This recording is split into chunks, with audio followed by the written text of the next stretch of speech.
अस्सलामुअलैकुम वरहमतुल्लाहि वबरकातुहु औज़ुबिल्लाहि मिनश्शैतानिर्रजीम बिस्मिल्लाहिर्रहमानिर्रहीम సూరా 95 అత్తీన్ 1-8 ఆయాతులు. అత్తీన్ అనగా అంజూరం. పరిచయం. సృష్టి రాసులన్నిటిలోనూ మానవునికి అత్యున్నత స్థానాన్ని ఇవ్వడం జరిగిందన్న విషయాన్ని ఈ సూరా ముఖ్యంగా ప్రస్తావించింది. మొదటి ఆయతులో వచ్చిన తీన్ అంజూరం అన్న పదాన్ని ఈ సూరాకు పేరుగా పెట్టడం జరిగింది. మనిషిని చక్కని రూపులో సృష్టించడం జరిగిందని, ఉత్తమమైన శారీరక మానసిక శక్తులు ప్రసాదించడం జరిగిందని, ఇవన్నీ అల్లాహ్ అనుగ్రహాలని ఈ సూరా తెలియజేసింది. అందువల్ల మనిషి అల్లాహ్కు కృతజ్ఞుడై ఉండాలని బోధించింది. అల్లాహ్కు దూరమైతే మనిషి తన హోదాను కోల్పోతాడని, అవమాన పాలై పతనమవుతాడని, పరలోకం అనివార్యమని హెచ్చరించింది. ఆయ నంబర్ 1 అత్తిపండు సాక్షిగా, ఆలివ్ సాక్షిగా. ఆయ నంబర్ 2 సినాయి పర్వతం సాక్షిగా.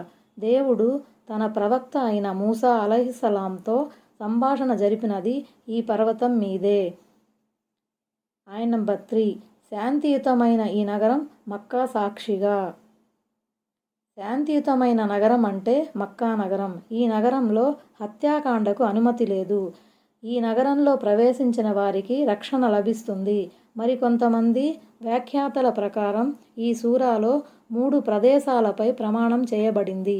ఈ 3 ప్రదేశాలు కూడా చరిత్రాత్మకమైనవి. ఎందుకంటే ఆ స్థలాలలో గొప్ప గొప్ప ప్రవక్తలు, షరీయత్తు ప్రదాతలు వచ్చారు.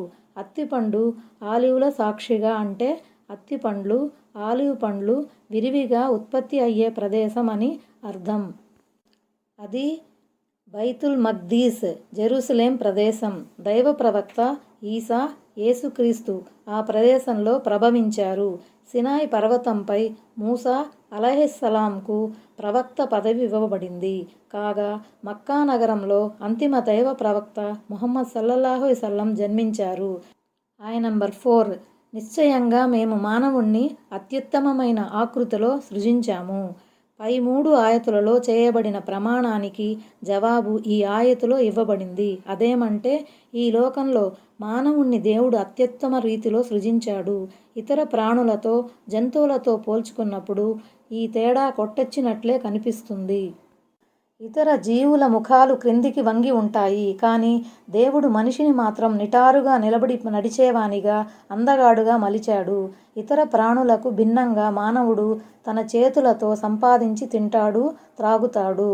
అతని శరీర అవయవాలు ఎంతో పొందికగా ఉన్నాయి. వేర్వేరు అవయవాల మధ్య చాలినంత ఎడం ఉంది. ఇతర ప్రాణుల మాదిరిగా వాటి మధ్య అస్తవ్యస్తత గాని, అసౌకర్య పరిస్థితి గాని లేదు. ముఖ్యమైన అవయవాలు రెండేసి చేయబడ్డాయి. మరి అతనిలో కనే, వినే, ఆలోచించే, అర్థం చేసుకునే శక్తియుక్తులు పొందుపరచబడ్డాయి. మానవ సృజనలో ఈ విషయాలన్నింటి మేళవింపే అహసని తక్వీం, అందమైన ఆకృతి. అందున దేవుడు 3 సార్లు ప్రమాణం చేసిన తర్వాత ఈ మాట చెప్పాడు. ఆయ నంబర్ 5 అటు పిమ్మట అతణ్ణి అధమాతి అధమస్థానానికి మళ్లించాము. ఈ ఆయతును పలువురు వ్యాఖ్యాతలు పలు విధాలుగా గ్రహించారు. కొంతమంది ప్రకారం ఈ ఆయతు మనిషి యొక్క హీనాతిహీనమైన వార్ధక్యాన్ని, ముసలితనాన్ని సూచిస్తుంది. ఈ వయసులో మనిషి జ్ఞాపక శక్తి క్షీణిస్తుంది. అతను విచక్షణా జ్ఞానాన్ని సైతం కోల్పోయి పసిపిల్లవాడిలా ప్రవర్తిస్తాడు.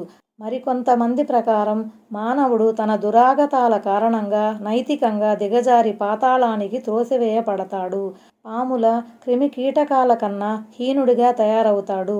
ఇంకా కొంతమంది ప్రకారం నరకంలో అవిశ్వాసులకు పట్టే దురవస్థ ఇది. అంటే మానవుడు దైవాన్ని, దైవ ప్రవక్త సల్లల్లాహు అలైహి వసల్లంను ఎదిరించి తనను అత్యుత్తమ స్థానం నుంచి ఎగదోసుకొని నరకంలోని అధమాతి అధమస్థానంలో పడవేసుకుంటాడు. ఆయ నంబర్ 6 అయితే విశ్వసించి ఆ పైన మంచి పనులు చేసిన వారికి మాత్రం ఎన్నటికీ తరగని పుణ్యఫలం ఉంది. అయితే విశ్వసించి సత్కార్యాలు చేసిన వారిని మాత్రం దేవుడు ఈ దుష్పరిణామం నుండి మినహాయించాడు. ఆయ నంబర్ 7 మరైతే ఓ మానవుడా, ప్రతిఫల దినాన్ని ధిక్కరించమని ఏ వస్తువు నిన్ను పురమాయిస్తున్నది? ఇది మనిషికి చేయబడే హెచ్చరిక. ఓ మనిషి, నిన్ను అత్యుత్తమ ఆకృతిలో పుట్టించి గౌరవోన్నతులని ఒసగిన ప్రభువు అత్యంత అధమస్థితికి చేర్చే శక్తి కూడా కలిగి ఉన్నాడని మరిచిపోకు. అలాగే నిన్ను తిరిగి బ్రతికించడం కూడా ఆయనకు ఏమాత్రం కష్టతరం కాదు. ఇది తెలిసి కూడా నువ్వు ప్రళయ దినాన్ని, శిక్షా బహుమానాన్ని త్రోసిపుచ్చుతున్నావా? మరికొందరు దీని అర్థం ఇలా చెబుతారు: ఓ మొహమ్మద్, దీని తర్వాత తీర్పు దినానికి సంబంధించి నిన్ను ఎవరు ధిక్కరించగలరు? ఆయ నంబర్ 8. ఏమిటి? అధికారులందరికంటే అల్లాహ్ గొప్ప అధికారి కాడా? ఆయన ఏ ఒక్కరికి అన్యాయం చేయడు సరికదా? తీర్పు దినాన్ని నెలకొల్పి అన్యాయం జరిగిన వారందరికీ న్యాయం చేస్తాడు. అస్సలాము అలైకుం వరహ్మతుల్లాహి వబరకాతుహు.